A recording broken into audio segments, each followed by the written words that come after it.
Hello friends, எல்லாருக்கும் வணக்கம். இப்போ நம்ம என்ன பார்க்க போகிறோன்னா, துபாயில் மழை பெஞ்சிட்ருக்கு. இந்த மழைனால எவ்வளோ பாதிப்பு ஏற்பட்டிருக்குன்னு தான் பார்க்க போகிறோம்.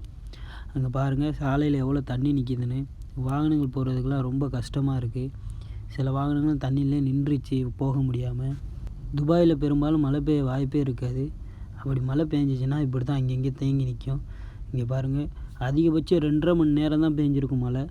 அதுக்கே இவ்வளோ தண்ணி கிடக்கு. எந்த சாலையில் எங்கிட்டு போகிறதுனே தெரியாமல் வாகனங்கள்லாம் அங்கங்கே நிறுத்தப்பட்டிருக்கு. அந்தளவுக்கு கஷ்டப்படுறாங்க எல்லோரும். இங்கே பாருங்கள், அந்த வண்டியை எப்படி தள்ளிட்டு போயிட்டுருக்காங்கன்னு. இந்த 2.5 மணி நேரம் பெஞ்ச மழைக்கே இவ்வளோ வெள்ளம். அப்போ நம்ம நாட்டில் பெய்கிற மாதிரி மழை பெஞ்சிச்சின்னா இந்த துபாயோட நிலைமை என்ன ஆகும்? நீங்களே யோசிச்சு பாருங்கள்.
இந்த மாதிரியான செய்திகள்லாம் தெரிஞ்சுக்கணுன்னா நம்ம சேனலை சப்ஸ்கிரைப் பண்ணுங்கள். அப்படியே கூடவே பெல் ஐக்கானை கிளிக் பண்ணிடுங்க. இந்த வீடியோ பிடிச்சிருந்தால் லைக் பண்ணுங்கள், கமெண்ட் பண்ணுங்கள், ஷேர் பண்ணுங்கள். நன்றி, வணக்கம்.